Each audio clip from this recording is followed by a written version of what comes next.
একজন নবীকে আল্লাহ পাক এরকম নিসবত করে বলেছেন, কিন্তু আমার নবী, আপনার নবী, বিশ্ব নবী সম্পর্কে আল্লাহ পাক বলেন মুহাম্মাদুর রাসূলুল্লাহ। তিনি হচ্ছেন আমার নবী মুহাম্মাদুর রাসূলুল্লাহ। তিনি হচ্ছেন সারা দুনিয়ার মধ্যে যত নবী আমি প্রেরণ করেছি সমস্ত নবীদের শ্রেষ্ঠ নবী হচ্ছেন মুহাম্মাদুর রাসূলুল্লাহ সাল্লাল্লাহু আলাইহি ওয়াসাল্লাম। আল্লাহ রাব্বুল আলামিন আল্লাহ নবীকে কতটুকু সম্মানিত দিয়েছেন দেখেন। আল্লাহ পাক রব্বুল আলামিন কোন নবীর নামের সাথে ওনার সিফতি নাম ব্যবহার করেন নাই, কেবলমাত্র শুধুমাত্র আমার নবী, আপনার নবী, বিশ্ব নবী রাহমাতুল লিল আলামিনের নামের সাথে আল্লাহ রাব্বুল আলামিন তার সিফতি নাম আযীম ব্যবহার করে বলেছেন ইন্নাকা লাআলা খুলুকিন আযীম। নবীজি আপনি হচ্ছেন মহান চরিত্রের অধিকারী। সুবহানাল্লাহ। নবীজি হচ্ছেন মহান চরিত্রের অধিকারী। এই মহান চরিত্র কেমন তাকে জানা দরকার। চরিত্র বিভিন্ন রকমের হতে পারে। যেমন আমাকে কেউ একটা কটাক্ষমূলক কথা বলছে, আমি তাকে পাল্টা আর একটা এইরকম গালি দিয়ে দিলাম, তাহলে মোটামুটি আমি অতি বেশি অতিরঞ্জিত করি নাই। কেউ যদি আমাকে একটা গালি দিয়ে ধমক দিয়ে ধাক্কা দেয়, আমি তার সাথে বিরোধিতা না করে সবর করে নিলাম, এটা মোটামুটি ভালো চরিত্র। কিন্তু আমার নবী, আপনার নবীর সাথে যদি কেউ খারাপ আচরণ করত, পাল্টা তিনি তার সাথে এত ভালো আচরণ করতেন যা ভালো আচরণে ওই ব্যক্তির খারাপ আচরণ ভালো হয়ে যায়। তা কেমন? লম্বা সংক্ষিপ্ত করে বলছি। রাসূলুল্লাহ সাল্লাল্লাহু আলাইহি ওয়াসাল্লামের কাছে ইহুদি টাকা পাঠান, তেমন সময় সে টাকা নেওয়ার জন্য আসছে, মনে করেন 2 দিন পরে, পাওয়ার পরে 2 দিন আগে চলে আসছে। এসে আল্লাহ নবীর পিছন থেকে টান দিয়া একটা কাপড় বা একটা রশি বা এরকম কিছু দিয়া টান দেওয়া বলছে, টাকা আনার সময় আনো, দেওয়ার সময় বুঝি মনে থাকে না। আচ্ছা বলেন দেখি, যদি আমি মুস্তাক ভাইয়ের কাছ থেকে টাকা আনি আর মুস্তাক ভাই যদি আমার পিছন দিয়া টান মেরে ধরেন, উনারা তো টাকা দেওয়া দূরের কথা, বরঞ্চ আরো উল্টা টাকা আমি আমার পকেটে ঢুকাবো। আল্লাহ নবী সাল্লাল্লাহু আলাইহি সাল্লাম ওই ইহুদির আচরণে রাগ করলেন না, গুসা করলেন না, বরঞ্চ পিছন থেকে মুস্কি আসি দিয়া তাকে বললেন, ও পাওনাদার তুমি আসছো। সুবহানাল্লাহ।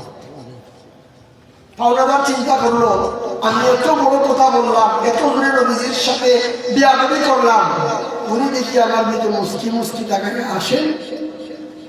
আল্লাহ নবী সাল্লাল্লাহু আলাইহি সাল্লাম হযরত ওমর রাদিয়াল্লাহু আনহুকে বললেন, ওমর আমার কাছে ইহুদি টাকা পাবে, তুমি যাও তার টাকাটাকে ফিরিয়ে দাও, আর তাকে যে আমি কষ্ট দিয়েছি এজন্য অতিরিক্ত কিছু তাকে হাতিয়া দিয়ে দিবে, কারণ তার আমি অনেক ক্ষতি করেছি, তাকে আমি অনেক কষ্ট দিয়েছি।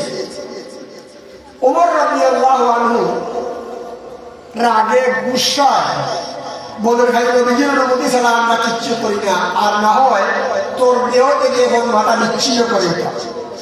নবীজি ধমক দিয়ে হজরত ওমরকে বলেন, ওমর তুমি তার সাথে খারাপ আচরণ করলে কেন? তার টাকা নেওয়ার জন্য পাওনাদার, সে টাকা নিতে আসছে, অবশ্যই তার প্রাপ্য টাকা নিবে।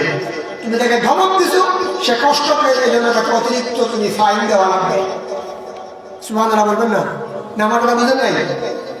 ওমর রাদিয়াল্লাহু আনহু ওই ইহুদিকে নিয়ে টাকা পাওনা টাকা দিলেন আর বললেন, এই নাও তোমার অতিরিক্ত ফাইন, তোমারে যে আমি ধমক দিলাম। তখন তো ইহুদি মুস্কি মুস্কি আসতেছে, টাকা নেয় না। ওমর রাদিয়াল্লাহু আনহু বললেন, তুমি টাকা না, আমরা কেন মুস্কি মুস্কি আসতেছো কেন? তোমার টাকার তো বিল পাস হয়ে গেছে, নবীজি আমার জিম্মাদারি দিয়া বলছে তোমার টাকা দেওয়ার জন্য, তোমাকে ধমক দেওয়ার কারণে অতিরিক্ত কিছু ফাইন দেওয়ার জন্য। আমার ভাইয়ের, আমার বন্ধুরা, একটি সময় ওই ইহুদি ডেকে বলে, ও আল্লাহর নবী সাল্লাল্লাহু আলাইহি ওয়াসাল্লাম, আমি টাকা নেওয়ার জন্য আসি নাই,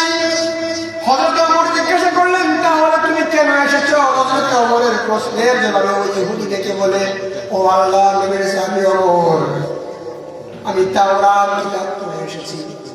তাওরাত কিতাবের মধ্যে উল্লেখ করা আছে আখির জামানার পয়গম্বর যিনি হবেন, উনার সাথে কেউ খারাপ আচরণ করলে উনি তার সাথে পাল্টা এমন ভালো আচরণ করেন যার খারাপ আচরণ ভালো হয়ে যায়। ওমর, আমি এটা টেস্ট করার জন্য আসলাম, আমি এটা পরীক্ষা করার জন্য আসলাম। এজন্য আমি কোনো কিছু কথা না বলে পিছন থেকে একটা কাপড় দিয়া শরীরে টান দিলাম। আমি মনে করেছিলাম হয়তো নবীজি আমাকে মারবেন অথবা আমাকে আটকায়া রাখবেন, কিন্তু রহমতের নবী, দয়ার নবী, বিশ্ব নবী আমাকে ধমকও দিলেন না, আমাকে গালিও দিলেন না, বরঞ্চ মুস্কি মুস্কি থেকে পিছন দিকে তাকালেন আর আমার টাকা দিয়া বললেন অতিরিক্ত ফাইন দেওয়ার জন্য। সুতরাং ওমর, তাওরাত কিতাবের ভাষ্য অনুযায়ী আমি প্রমাণ পেয়েছি, আমি যে আশা নিয়ে এসেছিলাম সেই আশা আমার বাস্তবায়ন হয়েছে।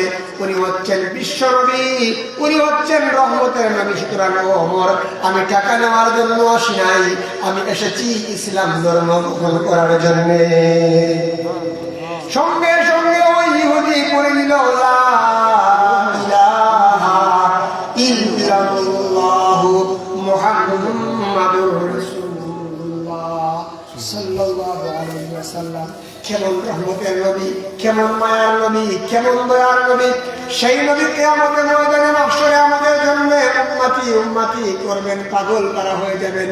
আমরা কপাল পোড়া মুসলমান, সেই নবীর নামে সাইয়্যিদুল মুরসালিন ফাউন্ডেশনের নামে সিরাত মাহফিল আমরা বরদাস্ত করতে পারি না। যেন ময়দানে মাহশরে প্রিয় নবীর সুপারিশ ছাড়া কিয়ামতের দিন আল্লাহ রাব্বুল আলামিন কিয়ামতের ময়দানে যেই দিন মাথার উপরে সূর্য চলে আসবে, নিচের জমিন কানা হয়ে যাবে, জাহান্নাম তার মিলিহান জিহ্বা বাড়াইয়া হুঙ্কার করবে। ওই কঠিন কিয়ামতের দিন আমার আপনার নবী মুহাম্মাদুর রাসূলুল্লাহ সাল্লাল্লাহু আলাইহি ওয়াসাল্লামের সুপারিশ ছাড়া কারো সুপারিশ কাজে আসবে না। নবীজির সুপারিশ পেতে হলে আমাদের সুন্নতে নবীর আদর্শ চলতে হবে। নবীজির সুপারিশ পেতে হলে নবীজির সুন্নাত মোতাবেক চলতে হবে। নবীজির আদর্শ মতো চললেই কেবল আমরা আল্লাহর কাছে, আল্লাহর দরবারে উম্মতে মুহাম্মাদীর একজন সাচ্চা উম্মত হিসাবেই কেবল পৌঁছতে পারবো, ঠিক কিনা? এখন যদি নবীর আদর্শ বাস্তবায়নের পক্ষে আমরা কাজ না করি, নবীর আদর্শের ভিত্তিতে যদি আমরা না চলি, তাহলে আমাদের ময়দানে মাহশরে আল্লাহ নবীর সুপারিশ আমাদের জন্য, আমাদের কিসমতে নসিব হবে না। আমি যে হাদিস আপনাদের সামনে পেশ করেছি, কিয়ামতের দিন কিছু কিছু মানুষের উম্মতের সামনে আল্লাহ তাআলার ফেরেশতারা পর্দা ফেলে দিবেন, যে হাউজে কাউসারের পানি পান করতে পারবে না। এমন অবস্থায় আল্লাহ নবী জিজ্ঞাসা করবেন, আল্লাহ এরা তো আমার উম্মত। তখন আল্লাহ নবী বলবেন, আল্লাহ নবীকে আল্লাহ তাআলা বলবেন, ও আমার নবী, এরা আপনার উম্মত ঠিক আছে, কিন্তু আপনি দুনিয়া থেকে বিদায় হওয়ার পরে এরা আপনার শরীয়তে, আমার শরীয়তে, ইসলাম ধর্মে এমন নতুন কিছু যোগ করেছে যা আপনার শরীয়তের ভিতরে ছিল না। এদেরকে দূর হ বলে হাউজে কাউসারের সামনে থেকে আল্লাহ কাটিয়ে দিবেন, ফেরেশতারা কাটিয়ে দিবেন। এবার আপনারা, আমরা চাই তো হাউজে কাউসারের পানি পান করতে, আমরা চাই তো নবীজির শাফাত আমাদের নসিব হোক।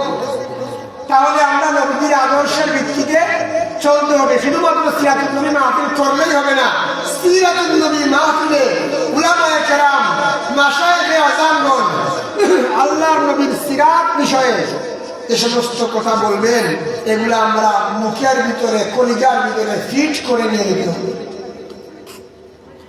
আমার ভাইরা, আমার বন্ধুরা, আল্লাহ পাক অন্য আয়াতে বলেন, লাকাদ কানা লাকুম ফী রাসূলিল্লাহি উসওয়াতুন হাসানাহ, তোমাদের জন্য এই দুনিয়াতে কোনো ফ্যাশন আদর্শ নয়, কোনো মডেল আদর্শ নয়, কোনো ব্যক্তি আদর্শ নয়। এই বিশাল বিস্তীর্ণ জমিনের উপরে আর আকাশের নিচে কেবলমাত্র আমার আপনার জন্য একমাত্র আদর্শ হবে মুহাম্মাদুর রাসূলুল্লাহ সাল্লাল্লাহু আলাইহি ওয়াসাল্লাম।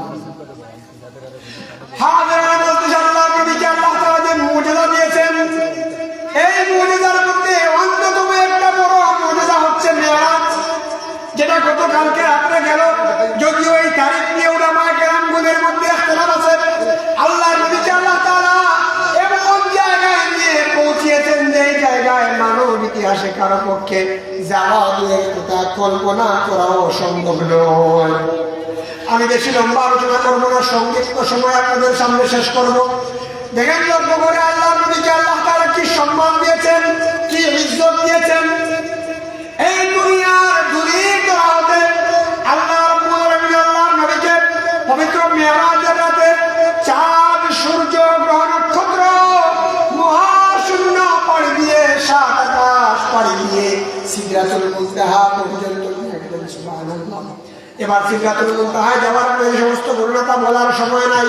সিদরাতুল মুনতাহায় যাওয়ার পরে হযরত জিবরাইল আলাইহিস সালাম বলেন, নবীজি আমি আর সামনের দিকে যেতে পারবো না, আমার আর সামনের দিকে যাওয়ার অনুমতি নাই, আপনি এখানে বসে থাকুন, আপনাকে নিয়ে যাওয়ার ব্যবস্থা আল্লাহ পাক করে দেবেন। আল্লাহ নবী সেখানে বসে থাকলেন।